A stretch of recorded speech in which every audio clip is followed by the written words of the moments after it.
அனைவருக்கும் அன்பு வணக்கம். தமிழகத்தில் கடந்த 2 நாட்களாக ஏஆர் ரகுமான் குறித்தான செய்திகள் தான் பெருமளவில் பரப்பப்படுகிறது.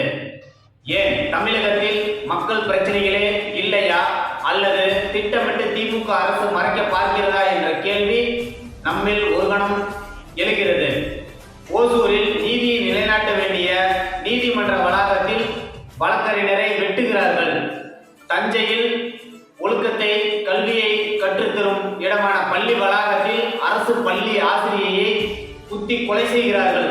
இதெல்லாம் தமிழகத்தில் சட்டம் ஒழுங்கு சீர்கேடு எந்த அளவுக்கு கெட்டுப்போய் இருப்பது என்பதற்கான உதாரணங்கள், சாட்சிகள்.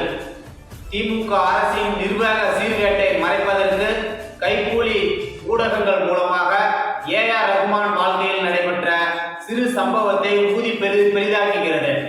மக்களுக்கும் அரசு பணியாளர்களுக்கும் பாதுகாப்பு வழங்காத திமுக அரசை புறக்கணிப்போம்.